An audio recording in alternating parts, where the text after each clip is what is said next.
Hello. അപ്പൊ നമ്മൾ ഇന്ന് ഇരിക്കുന്നത് ജോർജിയയിൽ നഴ്സിംഗ് അഡ്മിഷൻ കഴിഞ്ഞിട്ടുള്ള 2 കുട്ടികളാണ്. സോ ജോർജിയയിൽ ഇപ്പോൾ ഒത്തിരി കുട്ടികൾ നഴ്സിംഗിന് വേണ്ടി വരുന്നത് നമുക്ക് കാണാൻ പറ്റും. സോ പഠിച്ചിറങ്ങിയിട്ട് പോണ കുട്ടികൾ എന്ന് പറഞ്ഞു കഴിഞ്ഞാൽ വളരെ റയറാണ്. Why? Because most of the കൺസൾട്ടൻസിക്കാർ ജോർജിയയിലോട്ട് നഴ്സിംഗ് തുടങ്ങിയിട്ട് 1 വർഷമോ അല്ലെങ്കിൽ 1.5 വർഷമോ ആയിട്ടുള്ളൂ. സോ ഹെൽപ്പ് അബ്രോഡിൻ്റെ തന്നെ സ്റ്റുഡൻസ് ഇന്ന് ഇവിടെ 4 വർഷത്തെ അവരുടെ നഴ്സിംഗ്, സത്യം പറഞ്ഞാൽ 3 വർഷം 8 മാസം അടങ്ങുന്ന അവരുടെ നഴ്സിംഗ് കോഴ്സ് കഴിഞ്ഞിട്ട് നാട്ടിലോട്ട് നാളെ പോവുകയാണ്. സോ ഇന്ന് വരാൻ പോകുന്ന അല്ലെങ്കിൽ നാളെ വരാൻ പോകുന്ന നഴ്സിംഗ് വിദ്യാർത്ഥികൾക്ക് ഇവരുടെ അനുഭവങ്ങളും ഇവിടെ പഠിക്കുന്നതിൻ്റെ ഒരു പ്രധാന അഡ്വാൻറ്റേജുകൾ എന്തൊക്കെയാണെന്നുള്ളതൊക്കെ നമുക്ക് ഈ പോഡ്കാസ്റ്റിലൂടെ മനസ്സിലാക്കാൻ പറ്റും. So welcoming Adnan, Mustafa. So സത്യം പറഞ്ഞു കഴിഞ്ഞാൽ നിങ്ങൾ ഒന്ന് ഇൻട്രൊഡ്യൂസ് ചെയ്തോളൂ. അദ്നാൻ എവിടുന്ന് വരുന്നത്? നാട്ടിൽ പട്ടാമ്പി. ഏത് യൂണിവേഴ്സിറ്റിയിലായിരുന്നു പഠിച്ചിട്ടുണ്ടായിരുന്നത്? University of Georgia. Mustafa Pattambi എന്നാണ്. അപ്പൊ രണ്ടുപേരും പാലക്കാട് ജില്ല പട്ടാമ്പി എന്നാണ് വരുന്നത്. നിങ്ങൾ ഫസ്റ്റ് എൻ്റെ അടുത്ത് അഡ്മിഷൻ എടുക്കാൻ വേണ്ടിയിട്ട് ആദ്യം വിളിക്കുമ്പോൾ തന്നെ ഞാൻ നിങ്ങളടുത്ത് ചോദിച്ചൊരു ചോദ്യം ഉണ്ടായിരുന്നു. നഴ്സിങ്ങിനൊക്കെ എന്തിനാ എബ്രോഡ് പഠിക്കാൻ വരുന്നതെന്നുള്ളത് നിങ്ങൾക്ക് ഓർമ്മ ഉണ്ടോ? ഏതെങ്കിലും കൺസൾട്ടൻസി ഒക്കെ എബ്രോഡ് ഏതെങ്കിലും ഒരു അഡ്മിഷന് വേണ്ടിയിട്ട് വെയിറ്റ് ചെയ്യുന്ന സമയത്ത് നിങ്ങൾ നഴ്സിങ്ങിന് വേണ്ടിയിട്ട് എൻ്റെ അടുത്ത് വന്നപ്പോൾ ഞാൻ ആദ്യം പറഞ്ഞു, നാട്ടിൽ കണ്ടമാനം നഴ്സിംഗ് കോളേജസ് ഉണ്ടല്ലോ, പിന്നെ എന്തിനാണ് പുറത്തേക്ക് നഴ്സിംഗ് വരുന്നത്, വേണമെങ്കിൽ MBBS ഞാൻ ആക്കി തരണമെന്ന് ചോദിച്ചിട്ടുണ്ടായിരുന്നു. അപ്പോൾ നഴ്സിംഗ് എബ്രോഡ് പോകുന്നത് എനിക്ക് തന്നെ അന്നൊരു ഓപ്ഷൻസ് ഇല്ലാത്തൊരു കാര്യമായിരുന്നു, അല്ലെങ്കിൽ അതെന്തിനാന്ന് ഞാൻ തന്നെ തോന്നിയ കാര്യങ്ങളാണ്. അപ്പോൾ എന്താണ് അതിൽ മുസ്തഫാക്ക് പറയാനുള്ളത്? നഴ്സിംഗ് നാട്ടിലുണ്ട്, പിന്നെ എന്തിന് ജോർജിയ? നഴ്സിംഗ് ഞങ്ങൾ നോക്കിയത് ഈ പുറത്തെ സർട്ടിഫിക്കറ്റ് നമ്മൾക്ക് ഒരു ഇംഗ്ലീഷ് സ്പീക്കിംഗ് കൺട്രിക്ക് പോകുമ്പോൾ അത് എപ്പോഴും ഒരു ബെറ്റർ ഓപ്ഷനാണ് സർട്ടിഫിക്കറ്റിന്. കാരണം നമുക്ക് പുറത്തൊരു യൂറോപ്യൻ സ്റ്റാൻഡേർഡ്സ് പഠിച്ചു കഴിഞ്ഞാൽ നമുക്ക് ഏതൊരു ഇംഗ്ലീഷ് സ്പീക്കിംഗ് കൺട്രിക്ക് പോകുമ്പോഴും അത് നമുക്കൊരു അഡ്വാൻറ്റേജ് ആണ്. അതുകൊണ്ടാണ് ഞങ്ങൾ അങ്ങനെ ചൂസ് ചെയ്തത്, നഴ്സിംഗ് ചൂസ് ചെയ്തത്. സോ അന്ന് ഞാൻ നിങ്ങളടുത്ത് ചോദിച്ചു നോക്കുമ്പോൾ നിങ്ങൾ പറഞ്ഞത് എന്താണെന്ന് വെച്ച് കഴിഞ്ഞാൽ നഴ്സിംഗ് നമ്മൾ എബ്രോഡിൽ നിന്ന് പഠിച്ചു കഴിഞ്ഞാൽ നമ്മൾ ഓസ്ട്രേലിയയിലോട്ടും മറ്റു രാജ്യങ്ങളിലോട്ടൊക്കെ പോകുമ്പോൾ കൂടുതൽ വാല്യൂ ഉണ്ട് എന്നുള്ള ഒരു കാര്യമാണ് മുന്നിൽ കണ്ടിട്ടുണ്ടായിരുന്നത് അല്ലേ? ഇനി അതിനെ പറയാം, എങ്ങനെ ഉണ്ടായിരുന്നു നഴ്സിംഗ് ക്ലാസ്സസും കാര്യങ്ങളൊക്കെ ഇവിടെ? ക്ലാസ്സസ് എല്ലാം കമ്പാരിറ്റീവ്ലി എല്ലാം നോക്കുമ്പോൾ ക്ലിനിക്കലി നമുക്ക് നാട്ടിൽ കുറേ എക്സ്പോഷർ ഉണ്ട്. നമ്മുടെ നാട്ടിൽ അത്രയും പോപ്പുലേഷനും അത്രയും കേസസ് വരുന്നതുകൊണ്ട് നമുക്ക് അങ്ങനെ കിട്ടും. ഇവിടുത്തെ ഇൻഫ്രാസ്ട്രക്ചറും അതേപോലെ യൂറോപ്യൻ സ്റ്റാൻഡേർഡ്സ് അതേപോലെ കുറേ എംബസി ഹോസ്പിറ്റൽസ് എല്ലാം നമുക്കുള്ളതുകൊണ്ട് നല്ലൊരു ഹൈടെക് ആയിട്ടുള്ള കുറേ എക്യുപ്മെന്റ്സ് ആയിട്ട് നമുക്ക് യൂസ് ചെയ്യാനും അതൊക്കെ എങ്ങനെ ഉപയോഗിക്കുന്നു എങ്ങനെ കാണുന്നു അതൊക്കെ ഒരു ഭയങ്കര ഇമ്പോർട്ടൻ്റ് ആയിട്ട് അതേപോലെ നല്ലൊരു യൂസ്ഫുൾ ആയിട്ട് തോന്നി. പിന്നെ സത്യം പറഞ്ഞു കഴിഞ്ഞാൽ ഈ നാട്ടിൽ നമ്മൾ ഈ കോയമ്പത്തൂരും അതല്ലെങ്കിൽ മൈസൂരും ചെന്നൈയും ഒക്കെ ഒരുപാട് പേര് പോയിട്ട് പഠിക്കുന്നത് നമുക്ക് കാണാൻ പറ്റും. സോ അതിൽ നിന്ന് നമുക്ക് എന്താണ് ഇവിടെ ഒരു വ്യത്യസ്തമായിട്ട് നോക്കുന്നത്? നിങ്ങൾക്ക് കിട്ടിയ ഒരു എക്സ്പോസർ വളരെ വലുത് തന്നെ ആയിരുന്നു. അതിൽ നിങ്ങൾക്ക് എന്താ തോന്നുന്നു? ഒപ്പം പഠിക്കാനുണ്ടായിരുന്നത് ആരൊക്കെയായിരുന്നു? ലൈക്ക് ഏതൊക്കെ രാജ്യത്തെ കുട്ടികളുടെ കൂടെ പഠിക്കാൻ പറ്റിയിട്ടുണ്ട്? നമുക്ക് ഏകദേശം എല്ലാ രാജ്യത്തെ സ്റ്റുഡൻസും, ഇപ്പോൾ അറബ്സ് ആണെങ്കിലും ഈജിപ്ഷ്യൻസ് അതേമാതിരി ആഫ്രിക്കൻസ്, അങ്ങനെ ഒരു മിക്സ്ഡ് കമ്മ്യൂണിറ്റി ആയിരുന്നു. അതുകൊണ്ട് എല്ലാ ഇവിടത്തെയും നമുക്ക് ഇത് കിട്ടും. അതുകൊണ്ട് അങ്ങനെ ഫ്രണ്ട്ഷിപ്പ് ആണെങ്കിലും അതേമാതിരി ക്ലിനിക്കലിൽ അവരുടെ നാട്ടിലെ കാര്യങ്ങളും ഒക്കെ അവരുടെ എക്സ്പീരിയൻസും ഷെയർ ചെയ്യും. അപ്പൊ അതൊക്കെ നല്ലൊരു ഇതായിരുന്നു, നല്ലൊരു ലേണിംഗ് ആയിരുന്നു. സോ അങ്ങനെ ഒരു അഡ്വാൻറ്റേജ് ഉണ്ടായിട്ടുണ്ട്. സോ ആഫ്രിക്കൻ രാജ്യത്തെ കുട്ടികളുണ്ടായിരുന്നു, ആഫ്രിക്കൻസ് ഉണ്ടായിരുന്നു. ഇവിടെ തന്നെ ജോർജിയൻസ്, അമേരിക്ക, UK ഇവിടെ എല്ലാം പോകാൻ വേണ്ടിയിട്ട് ഇംഗ്ലീഷ് ലാംഗ്വേജിൽ പഠിക്കുന്നവരുണ്ട്. അതേപോലെ അറബ്സ് കുറെ പേരുണ്ട്, സൗദി, UAE അങ്ങനെ കുറെ ഉള്ള ആൾക്കാർ വരുന്നുണ്ട്. പിന്നെ മലയാളികളുണ്ട്, കുറെ UK വരുന്നവരുണ്ട്. അതായത് ഇപ്പൊ നിങ്ങൾ പറയുന്നത് ജോർജിയക്ക് നഴ്സിംഗ് പഠിക്കാൻ വേണ്ടിയിട്ട് UK അമേരിക്കയിൽ യൂറോപ്പിൽ നിന്നൊക്കെ കുട്ടികളൊന്നും പഠിക്കുന്നുണ്ട്, ഈവൺ ആഫ്രിക്കയിൽ നിന്ന് വരെ പഠിക്കുന്നുണ്ട്. സോ ആ രീതിയിലുള്ള എഡ്യൂക്കേഷൻ ക്വാളിറ്റിയാണ് ഇവിടെ ഇവർ നഴ്സിംഗിന് കൊടുത്തുകൊണ്ടിരിക്കുന്നത് അല്ലേ? പിന്നെ വേറൊരു കാര്യം എന്താണെന്ന് വെച്ച് കഴിഞ്ഞാൽ എനിക്ക് നിങ്ങളടുത്ത് ചോദിക്കാനുള്ള വേറെ ക്വസ്റ്റ്യൻ, ഇവിടെ ഒരുപാട് പേര് പാർട്ട് ടൈം എക്സ്പെക്ട് ചെയ്യുന്നുണ്ട്. അപ്പോൾ പാർട്ട് ടൈം എക്സ്പെക്ട് ചെയ്യണം, നിങ്ങൾക്ക് എങ്ങനെയാണ് പാർട്ട് ടൈമിന്റെ എഫക്ട്സ്? എന്തൊക്കെ ജോലികളാണ് അതിനാണ് ഇവിടെ വന്നിട്ട് ചെയ്തിട്ടുള്ളത്? ഞാൻ ഏകദേശം ഒരു വെയർ ഹൗസിൽ വർക്ക് ചെയ്തിട്ടുണ്ട്, ഡെലിവറി വർക്ക് ചെയ്തിട്ടുണ്ട്, അതേപോലെ ഇവിടെ മറ്റേ ഗെയിമിംഗ് കാസിനോസ് അതിലെല്ലാം വർക്ക് ചെയ്തിട്ടുണ്ട്, റെസ്റ്റോറൻറ്റ്സ്. അതായത് ഇപ്പൊ നിങ്ങളൊരു UK കാനഡയിലോ പോയി കഴിഞ്ഞാൽ കിട്ടാവുന്ന രീതിയിലുള്ള എല്ലാ പാർട്ട് ടൈം ജോബ്സ് എന്ത് ചെയ്തിട്ടുണ്ട്, ഇവിടെയും കിട്ടിയിട്ടുണ്ട്, ചെയ്തിട്ടുണ്ട്. പിന്നെ കമ്പാരിറ്റീവ്ലി UK കാനഡയുടെയും അത്ര പേ ഉണ്ടാവില്ല, പക്ഷെ അത്ര എക്സ്പെൻസ് ഇവിടെ ഉണ്ടാവില്ല അല്ലെ? ഇപ്പൊ ഇറ്റലിയിൽ ഞാൻ യാത്ര ചെയ്ത സമയത്ത് അവിടെ ഒരു 1 BHK അപ്പാർട്ട്മെന്റിന് $1,400 ആയിരുന്നു റെന്റ് ഉണ്ടായിരുന്നത്. ഇവിടെ 1 BHK $350 വരുന്നു. അതായത് അവിടുത്തെ 4/1 എക്സ്പെൻസ് ഉള്ളൂ ഇവിടെ വരുന്നത്. ആ 4/1 എക്സ്പെൻസ് തന്നെ ഉള്ളൂ പേ 4/1 കുറയുന്നു ഉണ്ടോ, അതോ 4/1 കുറച്ച് മേലുണ്ടോ? ഇവിടുത്തെ എക്സ്പെൻസ് മീറ്റ് ചെയ്യാനുള്ളത് എന്തായാലും നമുക്ക് ഈസി ആയിട്ട് കിട്ടും. ഏതൊരു വർക്ക് ചെയ്താലും ഇങ്ങനെ വർക്ക് ചെയ്താൽ അറൗണ്ട് $500 പെർ മന്ത് മാച്ച് ചെയ്യാൻ പറ്റും average. Okay okay fine fine.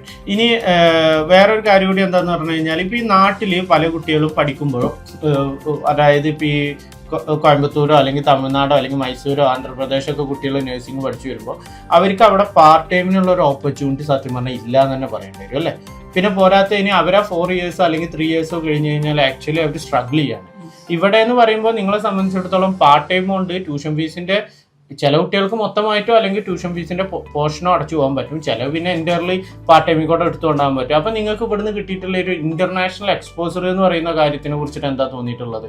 നിങ്ങൾക്ക് ഉണ്ടായിട്ടുള്ള ഒരു കരിയർ ഓപ്ഷൻസും മറ്റു കാര്യങ്ങളൊക്കെ എത്ര കണ്ടിട്ടുണ്ട് എന്ന് തോന്നിയിട്ടുണ്ട്? പേഴ്സണൽ ആയിട്ടുള്ള ഒരു എക്സ്പീരിയൻസ് എല്ലാതുകൊണ്ടും ഭയങ്കരമായിട്ട് കൂടുതലാണ്. ഇവിടെ വന്നിട്ട് തന്നെ ഇപ്പോൾ ആളുകളായിട്ടുള്ള ഇടപഴകൽ തന്നെ പല രാജ്യക്കാരായിട്ട് അവരുടെ കൾച്ചറിൽ ഇതാക്കി. ഇവിടെ വന്നിട്ട് തന്നെ നമുക്ക് ജോർജിയൻ ഫ്രണ്ട്സ് ഉണ്ടായിട്ടുണ്ട്, അവരായിട്ട് പുറത്തു പോകണമെങ്കിലും അവരെ വീട്ടിൽ പോകണമെന്നുണ്ടെങ്കിലും അങ്ങനെ അവരുടെ ഫാമിലി കാര്യങ്ങൾ നമുക്ക് നമ്മുടെ നാട്ടിൽ മാത്രം നിൽക്കണമെന്നുണ്ടെങ്കിൽ ഇതിന് ഒന്നാമത് നമ്മൾ പുറത്തു പോകാന്നുള്ളതിൻ്റെ തന്നെ നമ്മുടെ ഒരു കൾച്ചറൽ എക്സ്പോഷർ ഒന്ന് എക്സ്പാൻഡ് ചെയ്യുക എന്നുള്ള രീതിയിലാണ്. അപ്പോൾ ഒരു ഈസ്റ്റേൺ യൂറോപ്യൻ ആ ഒരു ഇതിൽ പോയിട്ട് നമുക്ക് അവരുടെ ലൈഫ് എങ്ങനെയാണ് ആ ഒരു ഇതും ചെയ്യാൻ പറ്റും. പിന്നെ അറബ്സിൻ്റെ കൂടെയാണെന്നുണ്ടെങ്കിലും എല്ലാവരുടെയും ആ ഒരു സംഭവം കാണാൻ പറ്റും. പിന്നെ അത്യാവശ്യം വർക്ക് ചെയ്യുന്നിടത്ത് തന്നെ നമ്മളിപ്പോൾ അമേരിക്കൻ റെസ്റ്റോറൻറ്റ് ചെയിൻസിൽ വർക്ക് ചെയ്യണമെന്നുണ്ടെങ്കിലും എല്ലാത്തിലും ഓരോ നമുക്ക് എങ്ങനെ വർക്ക് ചെയ്യാം, ഓരോ പേഴ്സണൽ ആയിട്ടുള്ള എക്സ്പീരിയൻസസ് വളരെ പല പല രീതിക്കാണെന്നുണ്ടെങ്കിലും എല്ലാം ഹെൽപ്ഫുൾ ആയിരുന്നു. അതിൻ്റെതായിട്ടുള്ള സ്ട്രഗിൾസ് ഉണ്ടായിരുന്നു, പക്ഷേ എല്ലാം യൂസ്ഫുൾ ആയിട്ട് തോന്നി. പിന്നെ നിങ്ങളെ സംബന്ധിച്ചിടത്തോളം നാട്ടില് വർക്ക് ചെയ്യാൻ പറ്റുന്നുണ്ട്? അതായത് വിദേശത്ത് പഠിച്ചു കഴിഞ്ഞാൽ ആൾക്കാർക്ക് പിന്നെ നാട്ടിലേക്ക് വരാൻ പറ്റില്ല എന്നൊക്കെ കേട്ടിട്ടുണ്ട്. ശരിക്കും അങ്ങനെ ഉണ്ടോ? നഴ്സിംഗിന് ഇപ്പൊ MBBS ആണെങ്കിൽ ഒരു FMG എക്സാമിനേഷൻ എഴുതി വരും. നഴ്സിംഗിന്റെ ഒരു ക്രൈറ്റീരിയ എങ്ങനെ വരുന്നത്? അത് നഴ്സിംഗിന് നമുക്ക് നാട്ടിൽ വർക്ക് ചെയ്യാം. നമ്മൾ ഇവിടുത്തെ ഗ്രാജുവേഷൻ കഴിഞ്ഞാൽ നമുക്ക് ഇവിടുത്തെ സർട്ടിഫിക്കറ്റ് വെച്ചിട്ട് INC-യിൽ നമുക്ക് രജിസ്ട്രേഷൻ കൊടുക്കാം, സബ്മിറ്റ് ചെയ്യാം. അവരത് ഇവാലുവേറ്റ് ചെയ്തിട്ട് നമുക്ക് അതിനനുസരിച്ചുള്ള രജിസ്ട്രേഷൻ നമുക്ക് തരും. നമുക്ക് അത് കിട്ടിക്കഴിഞ്ഞാൽ നമുക്ക് നാട്ടിൽ എവിടെ വേണമെങ്കിൽ വർക്ക് ചെയ്യാം. നാട്ടിൽ സത്യം പറഞ്ഞു കഴിഞ്ഞാൽ നിങ്ങൾ നഴ്സിംഗിന്റെ ആൾക്കാർ നാട്ടിൽ വർക്ക് ചെയ്യുമോ എന്നുള്ളത് ഒരു ഡൗട്ട് പ്രോസസ് അല്ലേ? നിങ്ങൾ ചെയ്യോ നാട്ടിൽ? എനിക്ക് തോന്നുന്നില്ല. ഞങ്ങള് ഓസ്ട്രേലിയ UK ആണ് നോക്കുന്നത്, പിന്നെ സൗദി നോക്കുന്നുണ്ട്. സോ നാട്ടിലെന്തായാലും ഇപ്പൊ നിങ്ങൾ വർക്ക് ചെയ്യാൻ പോണില്ല. ഇനി നാട്ടിൽ വർക്ക് ചെയ്യണം എന്നുണ്ടെങ്കിൽ അതിനുള്ള ഓപ്ഷൻ ഉണ്ട് എന്നുള്ളതാണ് പറഞ്ഞു തന്നത്. നാട്ടിൽ വർക്ക് ചെയ്യുന്നത് യൂസ്ഫുൾ ആവും. കാരണം നമ്മുടെ നാട്ടിൽ വരുന്ന അത്രയും ക്ലിനിക്കൽ കേസസ് നമുക്ക് എവിടെയും കാണാൻ പറ്റില്ല. അപ്പോൾ അത് അത്രയും നമുക്ക് അറിവ് കൂടാൻ സഹായിക്കും. എക്സ്പീരിയൻസും ഭയങ്കര ഹെക്ടിക് വർക്ക് ഷെഡ്യൂൾ ആവും, പക്ഷെ അതിന്റെ അനുസരിച്ചിട്ട് നമുക്കൊന്ന് മാനേജ് ചെയ്ത് പോകാൻ പറ്റുകയാണെന്നുണ്ടെങ്കിൽ അത്യാവശ്യം നന്നായിട്ട് പഠിക്കാൻ പറ്റും. അപ്പൊ അത് നമുക്ക് എവിടേക്ക് പോകണമെങ്കിൽ ആ ഒരു എക്സ്പീരിയൻസ് അത്യാവശ്യം നല്ലപോലെ യൂസ്ഫുൾ ആവും. അല്ല, നിങ്ങളിപ്പോ പറഞ്ഞു നാട്ടിൽ നമുക്ക് ക്ലിനിക്കൽ എക്സ്പോസർ കുറച്ച് അധികം കിട്ടുന്നുണ്ട്. പക്ഷെ അതിനകത്ത് തന്നെ എൻ്റെ വേറൊരു ക്വസ്റ്റ്യൻ എന്താണെന്ന് വെച്ച് കഴിഞ്ഞാൽ, ഇവിടെ എത്തുമ്പോൾ കുറച്ചുകൂടി മോഡേൺ സയൻസ് അല്ലെങ്കിൽ മോഡേൺ ആയിട്ടുള്ള ഒരു എക്യുപ്മെന്റ്സ് വെച്ചിട്ടുള്ള പഠിത്തം നാട്ടിലത്തേക്കാളും കുറച്ചുകൂടി ഹൈടെക് ആയിട്ട് അല്ലെങ്കിൽ കുറച്ചുകൂടി ഡെവലപ്ഡ് ആയിട്ടുള്ള ഒരു എഡ്യൂക്കേഷൻ സിസ്റ്റം ഇവിടെ നടക്കുന്നുണ്ടോ കമ്പാരിറ്റീവ്ലി? എഡ്യൂക്കേഷൻ സിസ്റ്റം വെച്ച് നോക്കുകയാണെന്നുണ്ടെങ്കിൽ ഇപ്പോൾ നാട്ടിൽ എനിക്ക് തോന്നുന്നു ഇപ്പോൾ നമ്മൾ എക്സാംസിൻ്റെ കാര്യമാണെന്നുണ്ടെങ്കിലും ഭയങ്കരമായിട്ട് നന്നായിട്ട് കഷ്ടപ്പെട്ട് എങ്ങനെയാണെന്നുണ്ടെങ്കിൽ ഭയങ്കരമായിട്ട് ആ പഠിക്കുന്ന ഒരു ഇത് ഭയങ്കര നമുക്ക് ബിസി ആയിട്ട് എല്ലാത്തിലും തോന്നും. പക്ഷെ ഇവിടെ ആണെന്നുണ്ടെങ്കിൽ ആ ഒരു പഠിക്കുന്ന സംഭവം നമുക്ക് ഒരേപോലെ കിട്ടുന്നുണ്ടെങ്കിലും അത്ര ഒരു ഭയങ്കര തലവേദനയായിട്ട് തോന്നൂല. അതായത് ഭയങ്കര റിലാക്സ്ഡ് ആയിട്ട് പാർട്ട് ടൈം ഒക്കെ ചെയ്ത് മറ്റേ പരമാവധി റെസ്റ്റ് ഒക്കെ എടുത്തിട്ട് പഠിച്ചിട്ട് കംപ്ലീറ്റ് ചെയ്ത് പോകാൻ പറ്റും. പ്ലസ് നമുക്കൊരു ഇന്റർനാഷണൽ എക്സ്പോസറോടും കിട്ടുന്നുണ്ട് എന്നുള്ളതാണ് നഴ്സിംഗിനകത്തുള്ള പ്രധാന അഡ്വാൻറ്റേജ് അല്ലേ. ഇനി നിങ്ങളെ സംബന്ധിച്ചിടത്തോളം വേറൊരു കാര്യം എന്താണെന്ന് വെച്ച് കഴിഞ്ഞാൽ, ഇപ്പൊ കറന്റ് നഴ്സിംഗിന്റെ ഒരു ഭാവി എന്താ, ഒരു ഫ്യൂച്ചർ എന്താ? അതായത് ഇപ്പോൾ മെഡിസിൻസ് വിദ്യാർത്ഥികളുടെ കാര്യത്തിൽ എല്ലാവരും പറയും നാട്ടിൽ MBBS ഇപ്പോൾ ഒരുപാടായി, ഇനി താല്പര്യം ഉണ്ടോ എന്ന് ചോദിക്കും. പക്ഷെ ലോകത്ത് പല രാജ്യത്തും MBBS-ന്റെ ആവശ്യമുണ്ട്. സോ നഴ്സിംഗിന്റെ ഒരു ഭാവി എന്താ ഇനിയുള്ള കാലത്ത്? എന്തായാലും നിങ്ങൾ 4 years പഠിച്ചല്ലോ, ഒരുപാട് രാജ്യക്കാരായിട്ട് സംസാരിച്ചിട്ടുണ്ട്. സോ നഴ്സിംഗിന്റെ ഒരു ഭാവി എന്തായിരിക്കും? നഴ്സിംഗ് എപ്പോഴും നല്ലൊരു ഓപ്പർച്യൂണിറ്റി ഉള്ള ഫീൽഡാണ്. കാരണം ഇപ്പോൾ ഏതൊരു രാജ്യത്ത് കഴിഞ്ഞാലും അവർക്ക് നഴ്സസ് ഭയങ്കര ഷോർട്ടേജ് ആണ്. ഇപ്പോൾ ഓസ്ട്രേലിയ നോക്കുകയാണെങ്കിൽ 100,000 മേലെ സ്റ്റാഫിന്റെ ഷോർട്ടേജ് ഓൾറെഡി ഇപ്പൊ തന്നെ ഉണ്ട്. USA 1,95,000 അടുപ്പിച്ചിട്ട് സ്റ്റാഫ് ഷോർട്ടേജ് ഉണ്ട് നഴ്സിംഗിൽ 2028 ഉണ്ട്. അപ്പോൾ അങ്ങനെയാണ്. അപ്പോൾ എവിടേക്ക് നമ്മൾ ഏതൊരു ഇംഗ്ലീഷ് സ്പീക്കിങ്ങോ അല്ലെങ്കിൽ ഏതൊരു യൂറോപ്യൻ കൺട്രിക്ക് നോക്കുകയാണെങ്കിലും അവർക്ക് നല്ലൊരു പേയുണ്ട്, അതിനനുസരിച്ച് സ്റ്റാഫ് ഷോർട്ടേജ് ഉണ്ട്. അതുകൊണ്ട് നമുക്ക് അതൊരു ഇതില്ല. അങ്ങനെ ഒരു കാര്യം അതിനകത്ത് വരുന്നുണ്ടല്ലേ. പിന്നെ ഇതിനകത്ത് തന്നെ എനിക്ക് വേറൊരു കാര്യം പറയാൻ തോന്നിയിട്ടുള്ള എങ്ങനെയെന്ന് പറഞ്ഞു കഴിഞ്ഞാൽ, ഈ നിങ്ങൾ ഇവിടെ പഠിക്കുമ്പോൾ അതായത് നിങ്ങൾക്ക് ഒരുപാട് രാജ്യത്തെ ഫ്രണ്ട്സ് ഇപ്പം ഉണ്ടായിട്ടുണ്ടാവും. ഇപ്പോൾ ലൈക്ക് ഇപ്പോൾ നമ്മൾ പറയുകയാണെന്നുണ്ടെങ്കിൽ ഇപ്പം നിങ്ങൾ പറഞ്ഞ പോലെ യൂറോപ്പിൽ നിന്നും ആഫ്രിക്കയിൽ നിന്നും അറബ് രാജ്യങ്ങളിൽ നിന്നൊക്കെ, ഇപ്പം ഞാൻ കോണ്ടിനെൻസാണ് പറയുന്നത്, അവിടെ തന്നെ ഒരുപാട് രാജ്യങ്ങളുണ്ടാവും. അതിലൊക്കെ ആൾക്കാരുടെ രാജ്യങ്ങൾ വരും. നാളെ നിങ്ങൾ നഴ്സിംഗ് കഴിഞ്ഞ് ഈ രാജ്യത്തിലോട്ട് നിങ്ങൾ പ്ലേസ്മെന്റ് കിട്ടുമ്പോൾ അവിടെ അസിസ്റ്റൻസിനൊക്കെ ഇവരെ ഭാഗത്തുനിന്ന് നല്ല രീതിയിലുള്ള ഒരു ഹെൽപ്പ് കിട്ടുന്നുണ്ടാവും അല്ലേ? അവര് നമ്മളെ ഫുൾ എപ്പോഴും കോണ്ടാക്റ്റിലുള്ള ഫ്രണ്ട്സ് ആണ്. അപ്പോൾ എന്ത് ആവശ്യം ഉണ്ടെങ്കിലും അവർ വിളിക്കാം. അപ്പോൾ തന്നെ നമ്മൾ സംസാരിക്കുന്നുണ്ട്, ഗ്രാജുവേറ്റ് ചെയ്ത് പോയിട്ടുള്ള ഫ്രണ്ട്സ് എല്ലാം ഉണ്ട്. അവരോട് ചോദിക്കുന്നുണ്ട്, അപ്ഡേറ്റ്സ് ചോദിക്കുന്നുണ്ട്. എക്സാം എന്താ, അവരെല്ലാം എക്സാമിന് പ്രിപ്പയർ ചെയ്തുകൊണ്ടിരിക്കുകയാണ് സർട്ടിഫിക്കേഷൻ്റെ വേണ്ടിയിട്ടുള്ളത്, ലൈസൻസിങ്ങിൻ്റെ. അപ്പോൾ അവരോട് ചോദിക്കുന്നുണ്ട് എന്തൊക്കെയാണ് അതിൻ്റെ റിക്വയർമെൻറ്റ്സ്, എങ്ങനെയാണ് നമുക്ക് ഇപ്പോൾ അവർ വർക്കിന് കയറി കഴിഞ്ഞാൽ അവരോട് ഹെൽപ്പ് എന്തായാലും ചോദിക്കാൻ പറ്റും. എന്തൊക്കെയാണ് നമുക്ക് എക്സാംസിന് എങ്ങനെ പ്രിപ്പയർ ചെയ്യാം ഒക്കെ ചോദിക്കാൻ ഭയങ്കര ഹെൽപ്ഫുൾ ആവും.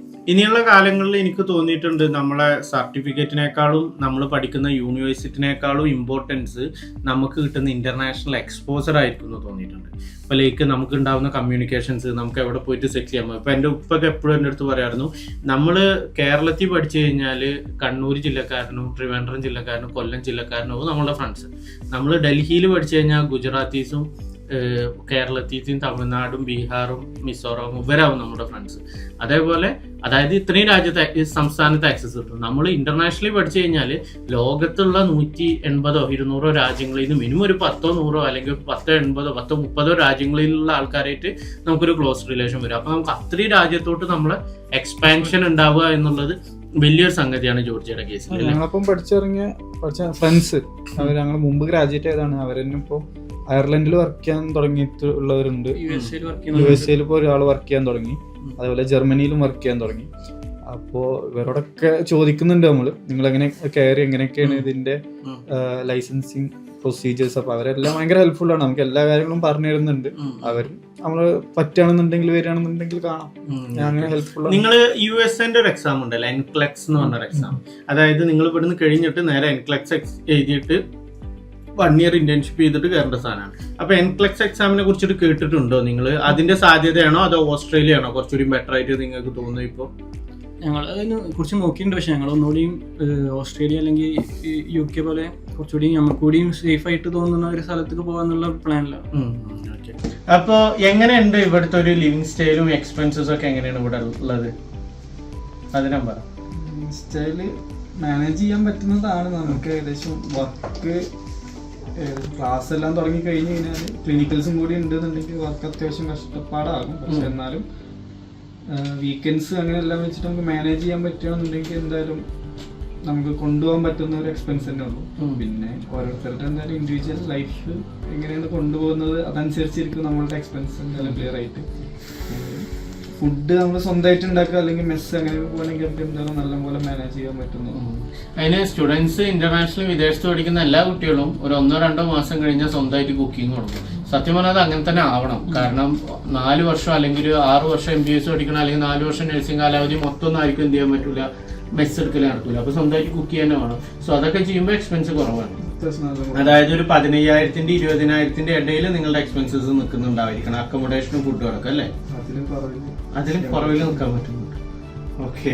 സോ ഇനി അതിനാൻ്റെ അടുത്ത് എനിക്ക് ചോദിക്കാനുള്ളത്, ഇവിടെ നഴ്സിംഗ് പഠിക്കുന്ന കാലഘട്ടത്തിൽ ഈ കോളേജിൽ നിന്നുണ്ടായ പ്രൊഫസേഴ്സ്മാരുടെ അടുത്ത് ഉണ്ടായിരുന്നുള്ള ഏറ്റവും നല്ലൊരു മൊമെന്റ് പറയാൻ പറ്റും അവരൊരു പഠിപ്പിക്കുന്ന ടൈമിൽ ഉണ്ടായിട്ടുള്ള? കാരണം നാട്ടിലത്തേക്കാളൊക്കെ എന്തുകൊണ്ടാണ് ഇവിടെ ടീച്ചേഴ്സിന്റെ ഭാഗത്തുനിന്നുണ്ടാകുന്ന ഒരു അപ്രോച്ചിൽ എന്തെങ്കിലും ഒരു പോസിറ്റീവായിട്ടുള്ള ഒരു കാര്യം പറയണ്ടോ? പോസിറ്റീവായിട്ടുള്ള കാര്യങ്ങൾ പറയുകയാണെങ്കിൽ നമ്മളെ ഹെൽപ്ഫുൾ ആയിട്ടുള്ള സാധനം. ഇപ്പോൾ ഇൻഡിവിജ്വലി അവരിപ്പോൾ ഞങ്ങൾ ഒരു എന്താ പറയുക പുതിയൊരു സ്ഥലത്തോട്ട് എത്തി, അവർക്ക് അപ്പോൾ നമ്മളെങ്ങനെ ഇതിൽ അഡാപ്റ്റ് ചെയ്യുന്നുണ്ട്, അവരുടെ കോഴ്സ് അവർ പഠിപ്പിക്കുന്ന സാധനങ്ങൾ മനസ്സിലാവുന്നില്ല, അത് അവർ റീഅഷ്യൂർ ചെയ്യാൻ വേണ്ടിയിട്ട് ഒരു തവണ ക്ലാസ് കഴിഞ്ഞ് എല്ലാവരും പോയപ്പോൾ ഞങ്ങളെ നിർത്തി വെച്ചിട്ട് അവർ ചോദിച്ചു, പേഴ്സണലി ചോദിച്ചു, എന്തെങ്കിലും ഹെൽപ്പ് വേണമെന്നുണ്ടെങ്കിൽ നേരിട്ട് ചോദിക്കുക, എപ്പോൾ വേണമെങ്കിലും വന്ന് സംസാരിക്കാം. അത് ഡിപ്പാർട്ട്മെന്റ് ഹെഡ് തന്നെയാണ് സംസാരിച്ചത്. അപ്പോൾ അത് നല്ല, അതായത് ടീച്ചേഴ്സ് ഇൻഡിവിജ്വലി അറ്റൻഷൻ ഓരോ കുട്ടികൾക്കും കൊടുക്കുന്നുണ്ട്. പിന്നെ നാട്ടിലത്തെ പേരൻസിന് അധികം അറിയാത്ത അല്ലെങ്കിൽ കുട്ടികൾക്ക് അധികം അറിയാത്ത കാര്യം, ഇവിടെ ഒരു ക്ലാസ്സിൽ 10 പേരേ ഉള്ളൂ. ഒരു ക്ലാസ്സിൽ 10 പേരേ ഉള്ളൂ, മാക്സിമം 10 പേരേ ഉള്ളൂ.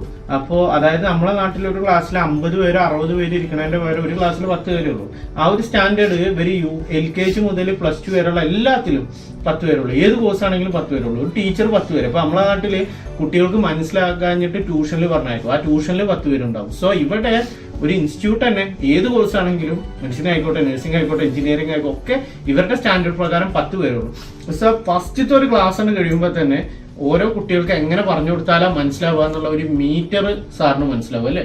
അതേപോലെ ഡൗട്ട് ചോദിക്കാനൊന്നും വലിയൊരു ബുദ്ധിമുട്ടോ മടിയൊന്നും ഉണ്ടാവില്ല അല്ലേ?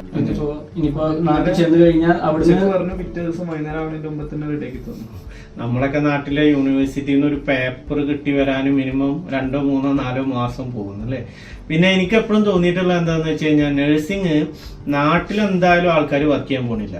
പിന്നെ എന്തിനാണ് നാട്ടിൽ നഴ്സിംഗ് പഠിക്കണത് എന്നുള്ളതാണ് രണ്ടാമത്തെ ഒരു ക്വസ്റ്റ്യൻ. കാരണം വിദേശത്ത് അവർക്ക് അതേ എക്സ്പെൻസിൽ കോപ്പപ്പ് ചെയ്ത് പഠിച്ചു പോകാൻ പറ്റുവാണെങ്കിൽ കുറച്ചുകൂടിയൊക്കെ ബെറ്റർ ആയിരിക്കും എന്ന് തോന്നുന്നു. പിന്നെ ഈ ജോർജിയയിലോട്ട് നഴ്സിംഗിനുള്ള ഒരു പാത്ത് വേ കുറച്ചുകൂടി ഈസിയാണ് അല്ലേ? നമുക്ക് IELTS ആവശ്യമില്ല, വേറെ എക്സാംസിന്റെ ഒന്നും ആവശ്യമില്ല.